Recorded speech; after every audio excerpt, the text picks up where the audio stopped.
Welcome to the first town hall meeting organized by the Center for Puerto Rican Studies. This is a new event format. This is our first town hall meeting. The goal of this kind of event is, as I hope some of you have been attending some of our other events, we have our library lunch hours, our data hub cafecitos, our afternoon tertulias, and now we have this new format of the town hall. And the town hall, which maybe we'll change the name to something in Spanish, but it is a site for us to come together. I want Centro to serve as a convening site for us to work together, collaborate, organize to deal with the urgent issues that our communities are confronting on both sides of El Charco. And our meeting today is to talk specifically about what has been happening at the University of Puerto Rico. I'm sure many of you connected today know that for the past many years, the university, which for many of us is our alma mater, myself included, we have felt that the university is under attack and that it is being systematically defunded, and that there needs to be more public attention to the importance of the university and to the need to organize around its future. And in particular, I think many of us in the diaspora have been wondering how we can support our university in Puerto Rico, and many of us who are alumni and who also know the strength that alumni can play at universities across the United States and across the world have also been searching for a way to come together as alumni and to work together to give back to the institution that launched many of us into our careers. So I thank you for joining today. My opening remarks are brief, that you just heard them, and I am just going to turn quickly to our panelists and to thank them for joining. And let me say that this town hall meeting is divided into two parts.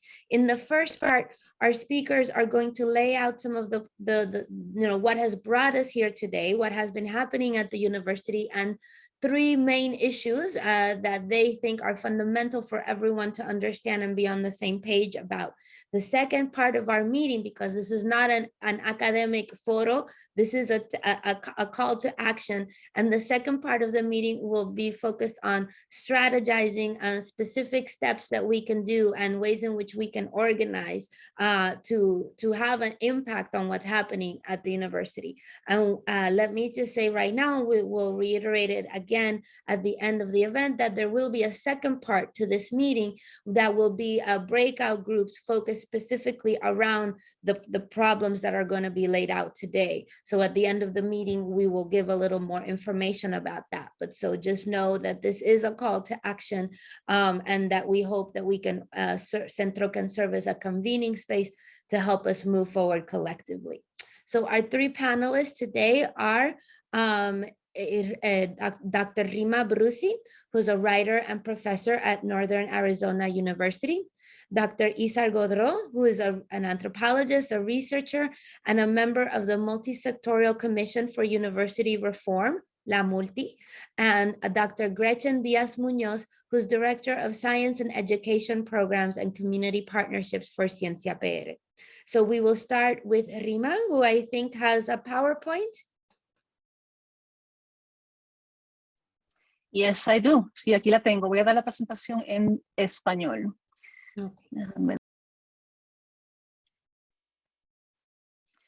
Buenas, mi nombre es Rima. Ahora mismo estoy en Arizona, pero mis lazos con la UPR son bien profundos y de mucho tiempo. Soy egresada a clase del 93 de bachillerato del Colegio de Mayagüez, del recinto de Mayagüez de la Universidad de Puerto Rico. Y años más tarde regresé a Puerto Rico y fui profesora de la UPR en Mayagüez durante 10 años. Y mi trabajo aquí hoy, mi rol como parte de este grupo, es una presentación breve, pero al mismo tiempo amplia e informativa del paisaje de austeridad y de recortes a la educación pública en Puerto Rico, que nos lleva a la crisis que nos trae a este encuentro y que sirve también para poner un poco en contexto a la información que nos van a presentar las colegas y la conversación posterior en la segunda parte de este evento sobre qué hacer para apoyar a la UPR. Así que voy a tener que ir a las millas y ser un poquito superficial, Pero cualquier cosa me pueden preguntar en el Q&A o me contactan más adelante o lo hablamos en la próxima parte o me escriben. Un poco de trasfondo bien rápido. Ya la UPR llevaba algunos años pidiendo fondos, 300 millones, por ejemplo, en el 2014, y había estado implementando medidas de austeridad internamente. Pero el detonante de la crisis actual fue en el 2015, cuando el entonces gobernador de Puerto Rico declara la deuda impagable y el gobierno de Estados Unidos pasa la ley promesa en el 2016. Y ahí es que nos imponen la Junta de Supervisión Fiscal, un cuerpo no electo que está a cargo de reestructurar la deuda y que por lo tanto tiene mucho poder sobre cualquier decisión relativa al uso y manejo de fondos, por encima de los poderes del gobierno y por encima de la ley local, incluyendo la ley que gobierna la Universidad de Puerto Rico. La Junta, y esto fue siempre como que bien interesante y bien curioso, decidió empezar desde el arranque anunciando enormes recortes para la UPR, realmente enormes. Fue su primer blanco, vamos, en términos de las medidas de austeridad, cuando entraron en funciones y enviaron sus primeras cartas. Primero dijeron 300 millones, luego dijeron 450, en algún momento sonó el número 512. Fueron rechazando todos los planes fiscales con recortes parciales que le iban proponiendo distintas administraciones universitarias. Y también, esto es más importante todavía, yo creo, ignoraron por completo los planes fiscales alternativos sometidos por grupos estudiantiles y docentes. Eventualmente hicieron ellos mismos el plan fiscal y eso nos trae a la situación de hoy, donde la UPR ha perdido sobre 400 millones, cerca de la mitad de lo que era su presupuesto anual, y ha triplicado el costo de la matrícula subgraduada. Además de eso, la Junta ha exigido la consolidación de recintos, que tiene que referirse al cierre total o parcial de algunos recintos, ha exigido recortes al plan de retiro y una reducción de la plantilla total de empleados. Ahora bien, desde el principio, muchos economistas y expertos en otras áreas han estado denunciando una y otra vez el impacto negativo monumental que tienen los recortes de esa magnitud en una institución de esta naturaleza y de esta escala como la UPR, así como el impacto positivo que tiene la UPR en la economía de la isla y que ha tenido históricamente. Joseph Stiglitz, por ejemplo, el Premio Nobel de Economía, describió la magnitud de los recortes a la UPR como, y cito, una medida de austeridad sin precedentes. Y advirtió que en general el modelo de austeridad favorecido por la Junta no funcionaría, ni en el caso de la UPR, ni en el caso de otras esferas que estaban atendiendo ese modelo. El economista Caraballo Cueto en Puerto Rico en el 2017 publicó un estudio desde la UPR Calley demostrando que los recintos de la UPR hacen una diferencia directa y significativa en términos de productividad económica para los municipios en los cuales están ubicados. Y finalmente, y hay más ejemplos, pero estos son solamente 3, Alameda y González, economistas también, describieron en otro estudio tanto el impacto económico positivo que tiene un grado de la UPR en la vida de sus egresados, como nosotros, el Upward Mobility, como en la economía en general. Por ejemplo, indican que por cada $1 que se invierte en la UPR, se genera $1.56 en actividad económica para otros sectores del país. Y ese impacto económico directo, es importante entender esto, hay cosas que no se pueden medir de la misma manera. Ese impacto económico no incluye el tremendo impacto en bienestar social y cultural de la institución, que es un proyecto enorme que le añade valor a las vidas de todos los puertorriqueños. El hospital con mayor número de pacientes médico indigentes en la isla, Carolina, por ejemplo, es de la UPR. La red sísmica, tan importante en medio de los temblores que hemos estado experimentando, es de la UPR. Museos, bibliotecas, estaciones experimentales, comunicaciones, literatura, enlaces comunitarios, el teatro. Pero ya los recortes han estado haciendo su mella en esa capacidad de la UPR para contribuir a la sociedad y cultura puertorriqueña en general, más allá del salón de clase. Por ejemplo, la editorial universitaria está coja y el periódico Diálogo completamente cerrado, tan importante que era para la investigación periodística y para el periodismo independiente en este país. Los investigadores tienen problemas también sometiendo grants para poder conseguir fondos externos, porque sus instituciones no pueden ofrecer equipos o fondos de pareo, descargas, etc. Hay tantas imágenes posibles para ilustrar esa contribución multidimensional de la OPR que a mí me parece tan importante comunicar, esa contribución a nuestra historia y vida como pueblo, que yo no sabía cuál elegir para ilustrar lo abarcador que es ese proyecto de la OPR. Y al final decidí utilizar esta imagen. Esto es el Centro Comprensivo de Cáncer, que tiene state of the art, lo último en la avenida en términos de investigación sobre el cáncer y en términos de servicios médicos asociados al tratamiento de cáncer. La mujer que aparece en la foto es Yania. Ella fue mi estudiante en el 2004, es mi amiga hoy en día. También es nieta de un campesino pobre que fue a la guerra, luego al UPR, se hizo maestro, su hija fue al UPR, se hizo bióloga, y Yania fue al UPR, luego al recinto de ciencias médicas, luego a Mayo Clinic, y hoy dirige el Centro de Imágenes de la Mujer en el Centro Comprensivo de Cáncer. Y uso esta foto para ilustrar lo que se supone que es una universidad pública, porque me parece que parte del problema que enfrentamos de comunicaciones en términos de ayudar a la UPR es entender lo que significa lo que es una universidad pública. Lo que la define como pública no es sencillamente que reciba fondos del Estado, sino que esté comprometida con el bienestar económico, social, cultural de sus estudiantes y de los habitantes de la región a la que sirven en general. Ahora, la pregunta que se cae de la mata es si estos recortes son tan absurdos, los recortes de la Junta, ¿cuál es su justificación socioeconómica? Y la verdad es que la Junta nunca le proveyó al pueblo de Puerto Rico un análisis económico serio que justificara los recortes o que atendiera su impacto. Ellos, a pesar de que se gastaba, bueno, gastaban una millonada del pueblo de Puerto Rico en pagar las firmas como McKinsey para hacer justamente ese tipo de análisis. La Junta sí ha expresado públicamente algunas razones u opiniones bastante livianas para quitarle fondos a la UPR tan dramáticamente. Y que hay algunas de ellas. Que la UPR es un costo demasiado grande o un gasto demasiado grande para el pueblo de Puerto Rico, ¿no? Y está entre comillas porque esto es algo, los que están entre comillas son cosas que he escuchado directamente a miembros de la Junta decir en voz alta, que es demasiado cara para el pueblo. Con esto se refieren a que por ley, a partir de 1966, el presupuesto de la UPR se determinaba anualmente con una fórmula, el 9.6% del Fondo General. Y evidentemente ellos están sugiriendo que ese 9.6% del Fondo General es demasiado generoso. Otra cosa que dicen mucho es que la matrícula de la UPR es demasiado barata. En ese momento, cuando ellos empezaron a hacer recortes, era $57 el crédito, ya se ha triplicado. Otra cosa que dicen, y esto no lo he escuchado así como que verbatim, pero sí se lee en los planes fiscales, se escucha en la radio, se escucha en piezas de opinión, y se lee en piezas de opinión en los periódicos, etcétera. Es la idea esta de que hay demasiados recintos. Y la idea también relacionada de que la gente en Puerto Rico, hay demasiada gente va a la universidad. Y esta idea, que es bien frecuente últimamente, por alguna razón ha estado sonando, moviéndose mucho en los medios sociales y en la boca de los políticos. Sidres lo dijo el otro día, por ejemplo, de que si la UPR se encoge no hay problema, porque las privadas pueden educar a esos estudiantes, ¿no? Él dijo literalmente que las privadas son más ágiles. El problema es que esas cosas en realidad no se sostienen. O sea, por ejemplo, antes, cuando me decían lo del 9.6%, que era demasiado generoso, yo intentaba explicar cómo había modelos fuera de Estados Unidos que eran generosos, ¿no? Modelos como algunos modelos europeos y latinoamericanos, por ejemplo. Pero cuando me puse a mirar, descubro que en realidad ese 9.6% no es descabellado ni siquiera en el contexto de Estados Unidos. En el contexto de Estados Unidos, el promedio en términos del gasto local y estatal en educación superior pública es 9.4%.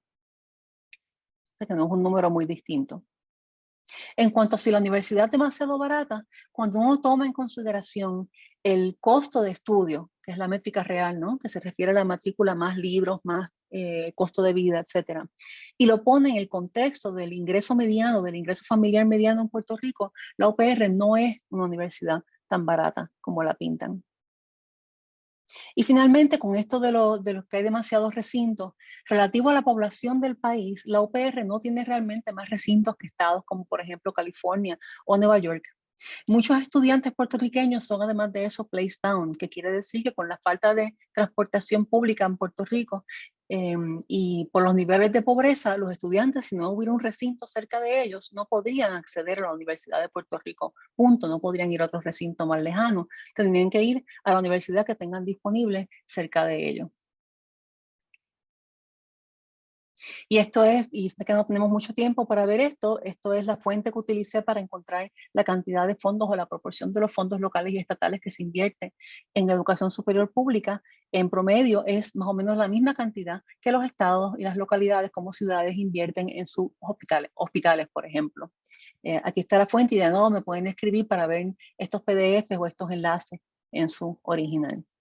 Y este es el estudio original de Jaime Calderón en el 2017, que fue la persona que hizo el análisis de calcular el costo de estudios en Puerto Rico, ponerlo en el contexto del ingreso familiar y compararlo con todas las demás jurisdicciones en Estados Unidos. Esta es una de las tablas de ese estudio, tengo el PDF, me pueden escribir si quieren leerlo. Y ahora con esto de las privadas, y con esto yo creo que termino, los que apoyan los recortes a la UPR repiten mucho esto de que las universidades privadas son más ágiles y pueden atender mejor a los estudiantes. Y de hecho, algunas universidades privadas en Puerto Rico parecen estar cada vez más agresivas, creciendo en tamaño, ofrecimiento de programas, haciendo mucho anuncio, apareciendo en programas televisivos y radiales y demás. Pero decir universidad privada en Puerto Rico no es una cosa monolítica, hay muchos tipos de universidades privadas en Puerto Rico.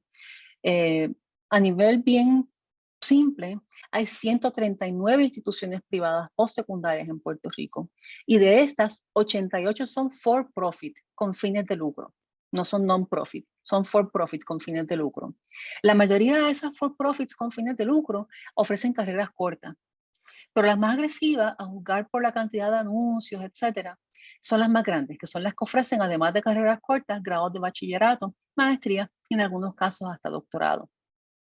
Es importante entender esto de que hay universidades privadas for profit y que protagonizan el crecimiento o la explosión en educación superior en Puerto Rico, porque estudio tras estudio en Estados Unidos y algunos casos en corte han demostrado que por diseño las for profits, con algunas excepciones, pero como grupo, tienden a graduar menos a los estudiantes, dejarlos con más deuda y proveerles grados de menor valor en el mercado de empleo. Con frecuencia empleos que son insuficientes para saldar sus préstamos, su deuda estudiantil.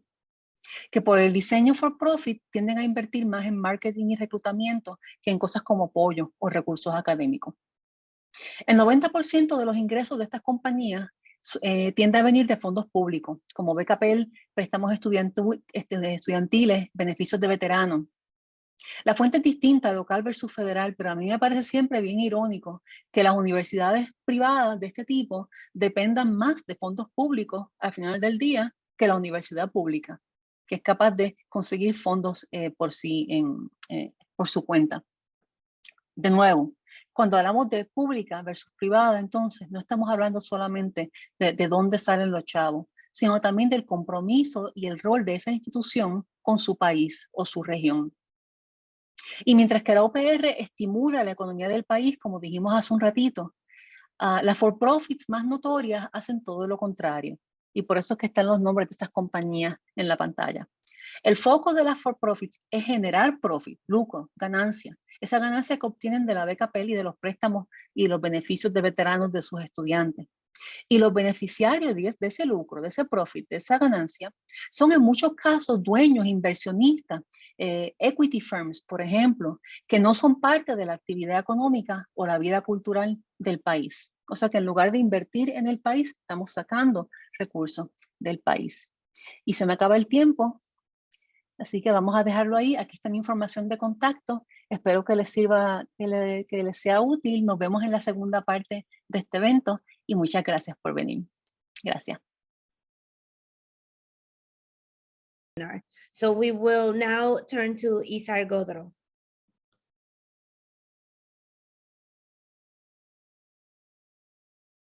Voy a poner la presentación ahora un momentito. Denme un segundito aquí.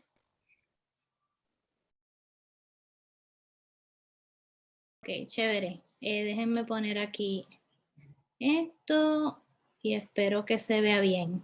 Ok, Espero que se oiga y se entienda. Brevemente, el cuadro que nos presenta Rima, ¿verdad? Es un cuadro terrible de recortes y recortes, y uno pensaría, bueno, pero ¿por qué es que si le está pasando esto a la Universidad de Puerto Rico, no vemos un presidente, una junta de gobierno, los rectores unidos, y protestando por esta situación, ¿verdad? Y yendo a los medios, yendo al Congreso y diciendo, miren, saquen a la universidad de promesa, protejan nuestra universidad pública, pero eso no pasa, ¿verdad? No pasa. O si pasa, ellos se quejan de promesa y se quejan de la Junta, pero eso es al interior, en lo privado. Así que hay que preguntarse por qué. Y creo que los que conocen al UPR y saben, y han estado ahí, saben que hay un problema de politización, ¿verdad? De politiquería, de intromisión político-partidista en la universidad. Y eso afecta a todas las esferas de la gobernanza, ¿verdad? Donde tenemos un gobernador, una gobernadora que elige prácticamente la mayor parte de los miembros de una junta de gobierno, ¿verdad? Que son 13, pero la mayoría son esas personas nombradas a dedo, y eso entonces percola esa designación política, que casi siempre responde al partido del poder, percola a través de todas las otras esferas, la presidencia, los rectores, los decanos y a veces hasta los directores de departamento. Entonces vemos un cambia y cambia cada 4 años, cada vez que cambian de rojo a azules, vemos esa inestabilidad en la gobernanza. Entonces, esos cuerpos que puse ahí que están en verde porque son parte de la gobernanza, pero son menos sujetos a la politización porque están compuestos de universitarios que han sido seleccionados por sus pares para representar a la universidad. En las unidades, esos son los senados académicos, y ahí hay representantes docentes y no docentes, los senados académicos en cada una de las 11 unidades, y a nivel sistémico tenemos la junta universitaria, donde están todos los rectores y los decanos, pero también hay representación de docentes y estudiantes a ese nivel. Entonces, ¿qué pasa? Nosotros recientemente pues hemos estado con más impulso tratando de denunciar esta jerarquía, pero esto es algo que es una denuncia de décadas y décadas en la universidad, ¿verdad?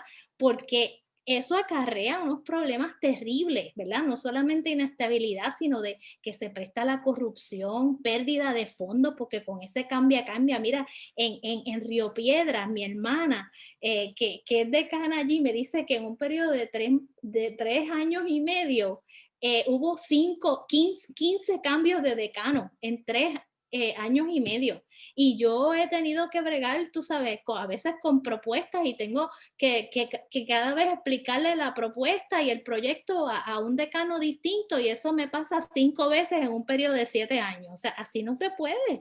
Y entonces, también hay un problema de pérdida de autonomía, hay un centralismo, porque esa junta de gobierno politizada pues quiere verlo todo y quiere aprobarlo todo. Entonces las unidades pierden capacidad para poder hacer sus propios programas y no depender tanto de estas decisiones que se toman a un nivel muy alto. Así es que por eso, y porque las universidades son corporaciones públicas, no son meras agencias de gobierno, ¿verdad? Las corporaciones públicas son distintas a las otras agencias de gobierno. Las universidades son instancias que tienen que tener autonomía operacional porque son corporaciones públicas y por ley, ¿verdad? Deberían estar habilitadas como herramientas para donde se evite el patronazgo político.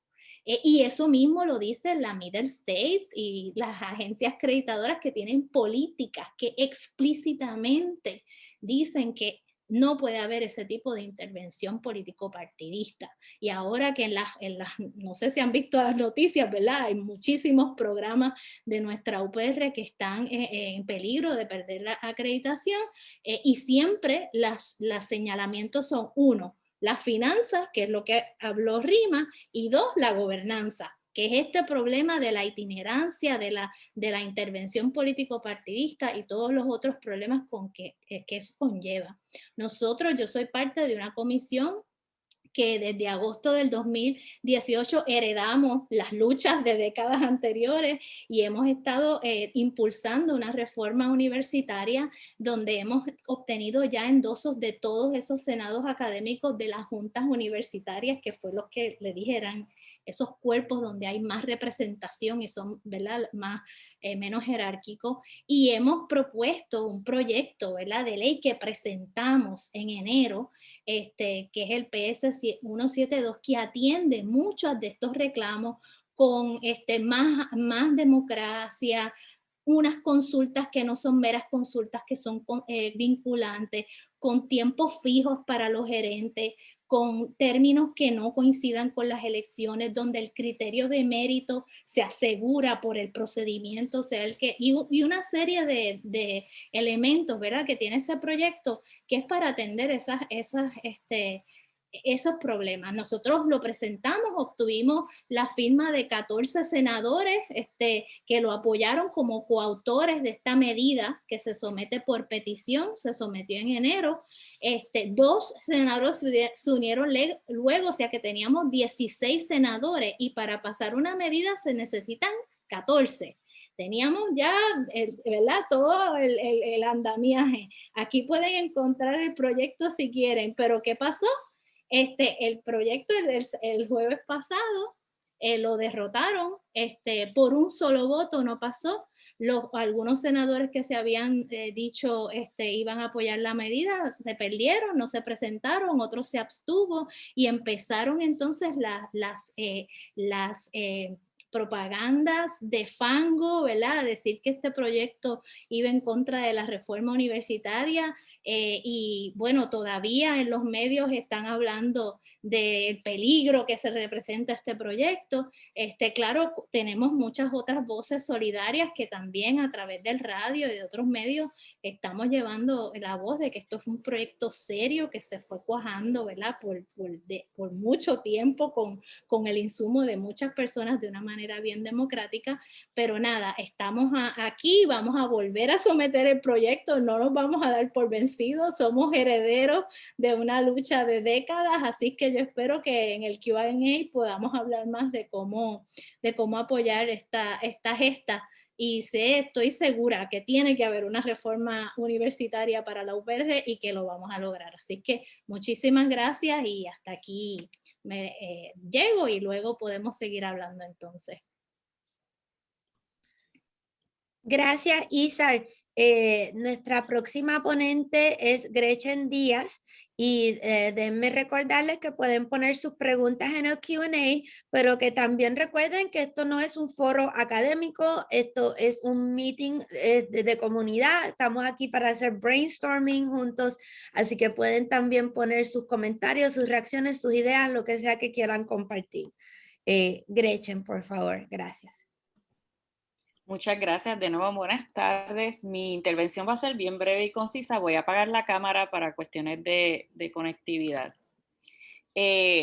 Precisamente en el Q&A alguien está preguntando sobre este concepto, sobre esta parte que voy a hablar ahora, que es la percepción y el conocimiento público sobre el rol socioeconómico. Y por socioeconómico en realidad estoy, para ser breve, ¿verdad?, pero estoy entrando en lo social, lo económico, lo cultural de la Universidad de Puerto Rico. Básicamente tenemos, ¿verdad?, una situación y es, tenemos una necesidad. Primero, mejorar los esfuerzos de educación y comunicación sobre los problemas que enfrenta la UPR y las propuestas de la comunidad universitaria, sobre la importancia de la educación superior pública como tal y sobre el rol socioeconómico de la UPR. Y estoy hablando de ese rol tanto histórico, ¿verdad?, lo que ha sido la UPR como en el contexto actual. Otra necesidad es la de mejorar los esfuerzos de abogacía y defensa de la UPR, especialmente en los Estados Unidos, entiéndase el Congreso, sobre el acceso a la educación para los puertorriqueños, cómo la universidad es una herramienta, si no es nuestra herramienta principal de desarrollo económico, y la relación que tiene todo esto con la ley promesa. También tenemos una necesidad de mejorar las aportaciones de los exalumnos al sistema y a sus recintos. Y ahí podemos hablar de aportaciones económicas en especie, pero también de colaboraciones y alianzas que sabemos que muchos exalumnos, ¿verdad? Tienen los mecanismos para poder llevar a cabo con la Universidad de Puerto Rico. Ahora bien, de estas necesidades pues tenemos, y voy a hacer como dijo Rima, bastante superficial, pero breve en términos de unos puntos que yo entiendo que representan unas barreras. Me he estado entrevistando con muchas personas que están actualmente en el sistema, como personas que fueron exalumnos, y algunas de las cosas que hemos podido ir, ¿verdad? Entendiendo y resumo, es que primero que nada nosotros tenemos en el sistema una falta de equipos de comunicación y relaciones públicas que estén dedicados a esto en todos los recintos. Tenemos unos equipos más robustos a nivel central y tenemos unos equipos en los recintos grandes que están haciendo, en el caso, por ejemplo, de Mayagüez, Río Piedras, Ciencias Médicas, en términos de resaltar lo que es las investigaciones, los eventos, las cosas que suceden en la universidad son bastante buenos, pero eso no necesariamente significa que está trascendiendo al público. Y en el caso de los recintos pequeños, tenemos quizás a una persona, 2 personas dedicadas a estas labores y que también tienen otras tareas asignadas que usualmente tienen que ver con la filantropía o tienen que ver con otras tareas que no son específicamente de comunicaciones y relaciones públicas. Tenemos también, obviamente, una reducción de recursos y de visibilidad de plataformas y medios que han servido históricamente para que la comunidad universitaria se pueda comunicar. Rima mencionaba hace poco la situación de la editorial y todas estas cosas, y así ha sucedido, ¿verdad?, con otras plataformas.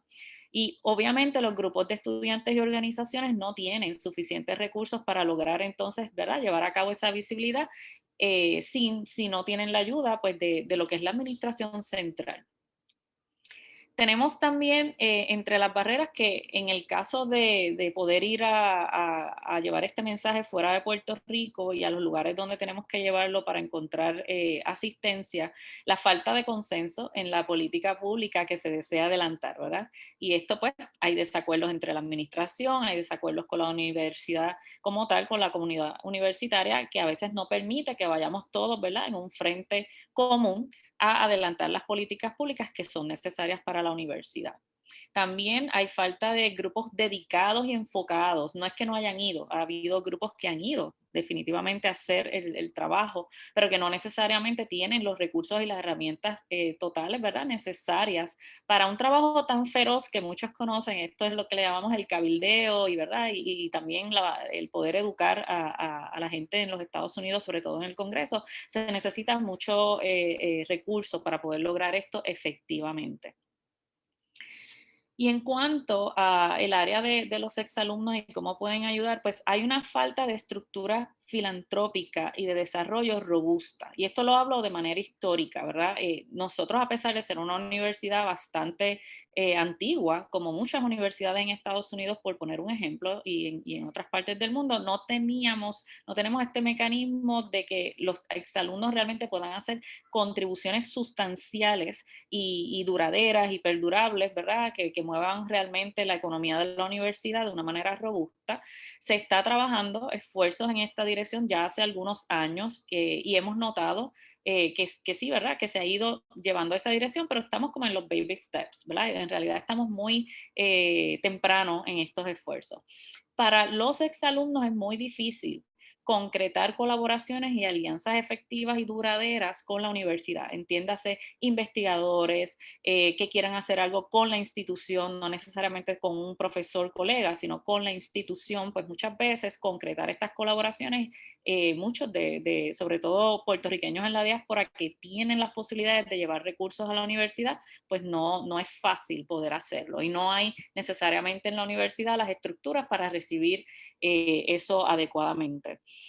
También, pues obviamente, las reducciones de presupuesto y los problemas de gobernanza que hemos estado ya mencionando, pues van a incidir en estos esfuerzos de comunicación, de abogacía y de filantropía y de desarrollo como tal en la universidad. Y básicamente estas barreras que les estoy exponiendo era lo que quería mencionarles el día de hoy, porque realmente lo que ha estado sucediendo actualmente es un ejemplo, ¿verdad? Lo que hemos hablado con la Comisión Multisectorial, etcétera, es que no necesariamente tienen todos los recursos para poder llevar los mensajes adecuados que necesitamos llevar a la comunidad universitaria, a nuestros stakeholders, pero sobre todo al público puertorriqueño. Y yo estoy de acuerdo en que realmente es algo que es bien necesario. Nosotros necesitamos al pueblo de Puerto Rico de nuestro lado. Y pues da tristeza ver cómo, por ejemplo, hemos visto que si miran las opiniones, ¿verdad? En los artículos de periódico, etcétera, vamos a ver pues una lamentable, ¿verdad? Unas opiniones que a veces no tienen sentido, es puro desconocimiento de las personas, de lo que es el rol de la Universidad de Puerto Rico. Así que una de las cosas que obviamente por eso lo traemos como un punto, porque sabemos que dentro de lo complejo que está sucediendo, la comunicación es todo.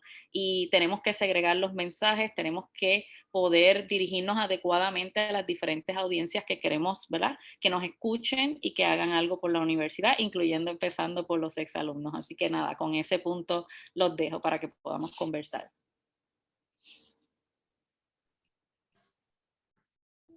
Gracias, Gretchen. Tenemos una pregunta aquí, bien al grano. ¿Qué estrategias efectivas tienen con acciones concretas alineadas a los escenarios para sacar a la UPR del peligro de desaparecer como la conocemos? Isar, no sé, ajá, sí, sé que tú tienes. Dale. Pues no sé quién fue que hizo la pregunta, pero es una excelente pregunta. Marcos Martínez. Marcos, mira, hay veces nosotros en la Comisión Multisectorial para la Reforma, pues somos un grupo, ¿verdad? Pero somos profesores que estamos dando clases o investigando, los estudiantes, o sea, viven lejos, entonces hay que hacer mucho cabildeo en la legislatura, hay que hacer muchas llamadas, porque a esos legisladores les encanta que los llamen y que le hagan presión, y entonces hay momentos que es clave hacer eso, y a veces necesitamos como un equipo, ¿verdad? Que nos pueda ayudar, que nosotros le digamos, mira, hay que empezar la campaña de llamada y es a estos senadores, ¿verdad? Y entonces que eso se pueda, así que ese es un área. El otro área es de medios, necesitamos comunicadores porque a veces los profesores hacemos, tú sabes, todas unas elucubraciones y necesitamos gente que nos ayude a hacer mensajes puntuales, ¿verdad? Y financiamiento para poder competir con estos, gente que de verdad están detrás de los poderes corporativos y que ocupan los medios, ¿verdad? Y que están diciendo que para qué la universidad pública si tenemos las privadas, ¿verdad? Y es una campaña realmente de destrucción, pero eso hay que combatirlo y para combatirlo pues necesitamos financiamiento. Así que hay muchas maneras y por eso es importante que tengamos esa segunda parte. Yo tengo toda una lista de áreas. De hecho, hay a veces hasta nosotros hicimos unas cuñas radiales bien bonitas, bien cortitas de cómo la UPR ayuda a la gente con el trabajo, ¿verdad? De legal que hace con la medicina, con todos estos servicios extramuros, pero no las hemos podido tirar a la radio porque eso cuesta muchísimo y entonces buscando donaciones aquí y allá, pues eso es por un tiempito. Así es que esa segunda parte que vamos a tener va a ser bien buena porque ahí podemos traer ideas concretas que ya tenemos pensado y a lo mejor ustedes pueden ¿verdad? Traer otras y podemos salir con un plan de trabajo concreto para meterle mano a esto. Sí, la reunión de seguimiento va a ser después de Thanksgiving, el martes 30 de noviembre a esta misma hora, a las 3 de la tarde, hora Nueva York, 4 de la tarde, hora Puerto Rico. Y ese día no va a ser un webinar tradicional, sino que vamos a hacer breakout groups para que las personas que quieran trabajar alrededor de un tema en particular puedan organizarse, compartir ideas y desarrollar un plan para atacar esto usando las problemáticas que se han identificado, ¿verdad? Lo representé correcto, Isa y Gretchen. Caliris comenta, nosotros estamos en Nueva York donde tenemos muchos legisladores que tienen poder. Betty Rosa, que es comisionada de educación en Nueva York, tenemos que ponerle presión a los que están en Nueva York. Sí, creo que hemos hablado de eso también, de que se ha enfocado en llamar a los legisladores en Puerto Rico, pero que también tenemos que poner presión a los legisladores de Estados Unidos y que también, que no todos, pero muchos de los problemas actuales de la UPR tienen que ver con la forma en que se ha atendido la deuda en Puerto Rico, con la problemática de la ley promesa en general, y sobre eso también hay que, ¿verdad?, cabildear, ¿verdad? Como ciudadanos, también los ciudadanos también hacen cabildeo dentro de los Estados Unidos para llamar más atención a las dificultades que ha creado la ley promesa en servicios como el de la Universidad de Puerto Rico.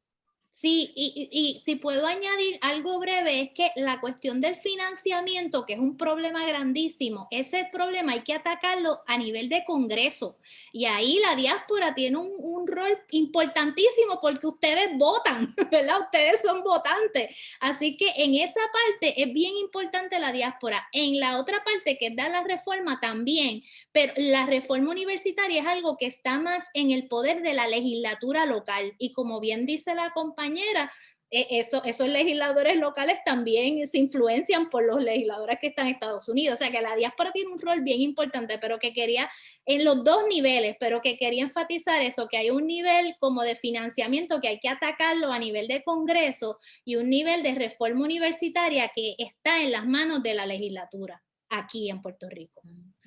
Sí, yo quiero añadir rapidito que por eso es bien importante la reunión de seguimiento, porque entonces lo que vamos a hacer es dividirnos en grupos de acuerdo a donde usted cree que mejor, qué tema usted cree que mejor puede colaborar. Le pedimos que invite al menos a alguna persona con usted para que hayan grupos, ¿verdad? Que podamos tener varias voces, gente que levante la mano, que nos dé algunas herramientas, ideas de cómo podemos, ¿verdad? Ir trabajando. Así que va a ser bien importante esa reunión de seguimiento para que podamos entonces hacer unos planes más específicos en estos temas. Y ya estoy viendo buenísimas ideas en el chat. Sí, sí. Primero aquí alguien va a ser el representante de RIMA, conseguir que la lleven a Pelota Dura, Guapa, Telemundo. Anda, Pelota Dura, uy. Hace falta para RIMA. Y pregunta a alguien, hoy por hoy los profesores persiguiendo fondos nos ponemos al servicio de problemas importantes, pero no urgentes para la isla. Pero hay que atraer a que se enfoque la investigación en esos haberes. Esa misma persona, Pedro Quintero, dice, ¿cómo hacemos para que los profesores, me incluyo, optemos por enfocar nuestras investigaciones junto a nuestros estudiantes en asuntos apremiantes a nuestro Puerto Rico? Quizás así ganamos empatía popular. Yarimar, sí, alguien me dijo. Sí, soy yo, Rima. Sí, si se oye, me gustaría contestar esa pregunta y de paso a atender un poquito a la pregunta que hizo Arcadio Díaz Quiñones, que me parece que está bien relacionada. Yo creo que en términos de comunicaciones, uno de los mensajes centrales tiene que tener que ver justamente con lo que significa ser universidad pública y con la importancia histórica que ha tenido la UPR a través de la historia de Puerto Rico, pero también la importancia histórica que puede y debe tener en el Puerto Rico que queremos. O sea, que el mensaje debe incluir las cuñas o lo que sea, debe incluir como que ese elemento de educar a la gente en lo que significa ser universidad pública. Entonces, para atender la pregunta que hicieron de los profesores y sus investigaciones, yo creo que los profesores necesitan escuchar este mensaje tanto como otros grupos. A los profesores, y esto es una cosa que históricamente, y esto es otra conversación más académica, ¿no? Pero esto históricamente data de la Casa de Estudios de Jaime Benítez. A los profesores nos han educado un poco para que nos interesemos mucho en temas que no tienen que ver con el país.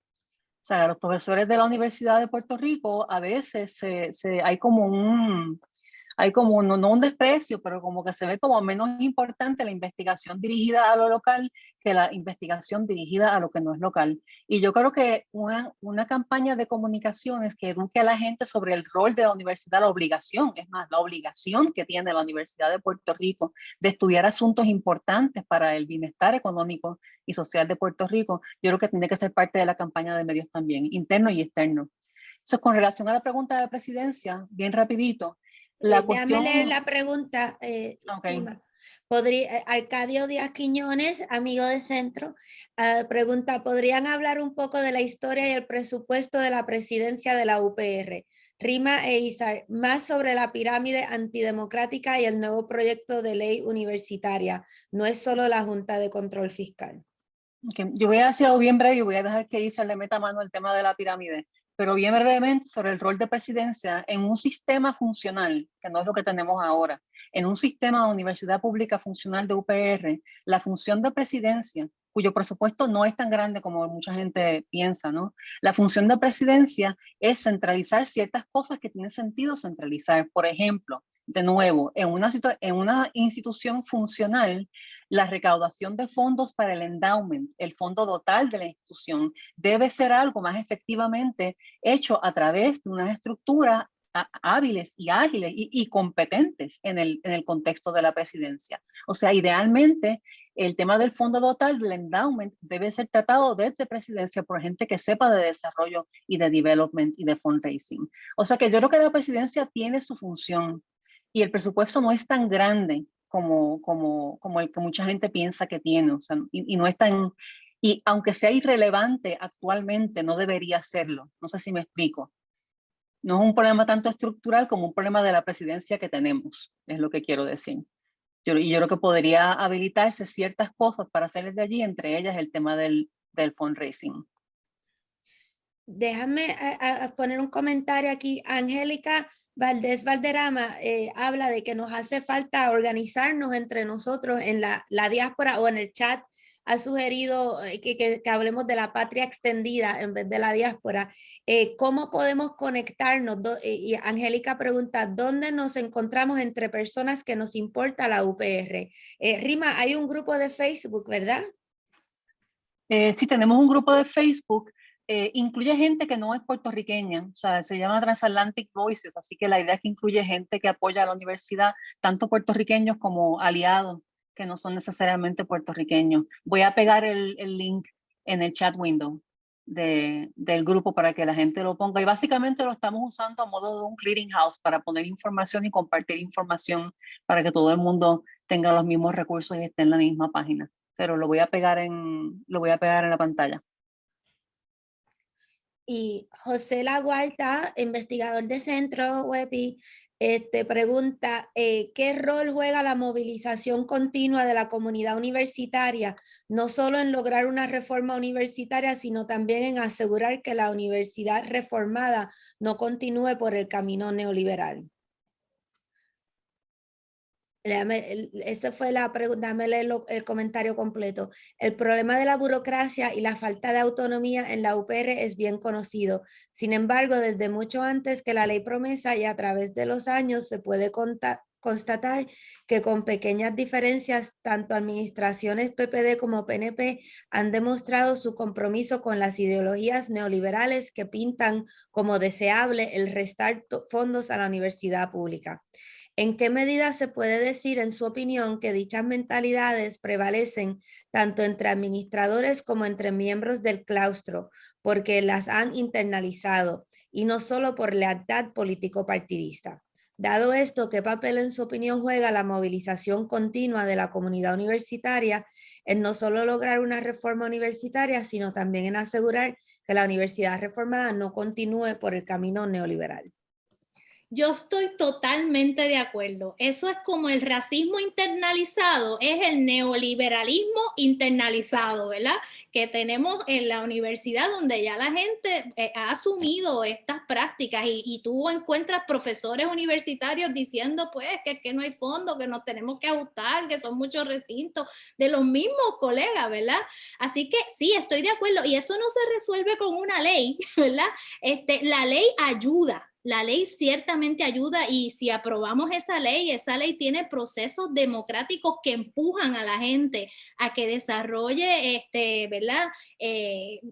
Se apropie de la institución y se sienta parte, y hay un liderazgo que la defienda, ¿verdad?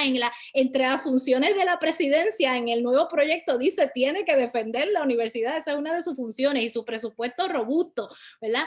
Pero estoy de acuerdo contigo, pero fíjate, se hace camino al andar, y Entonces yo creo que en el mismo proceso de nosotros hablar de esta reforma, en el mismo proceso de conseguir que la gente entienda la función de la universidad pública, estamos retando el neoliberalismo y mientras más, o sea, los que nos metimos en esto, que llevamos ya casi 3 años en esta lucha y los anteriores, siempre hemos visto esto como que en el mismo proceso de reformar la ley estamos también haciendo un proceso de convencer a la gente de que el neoliberalismo no es lo que nos va a llevar a un desarrollo sostenible para Puerto Rico y que la universidad neoliberal no es la que queremos. Entonces, es un proyecto que se hace a la vez. La ley no lo resuelve todo, pero en el proceso de llegar a la ley podemos hacer mucho también. Bello. Ya vamos llegando a la hora. Solo quiero, todos los que se conectaron hoy, aunque no hayan hecho RSVP, sé que había gente que alguien le pasó el link, van a recibir un email de follow-up con información sobre lo que se discutió hoy, con el video editado de la conversación de hoy y con información de la segunda parte de esta conversación.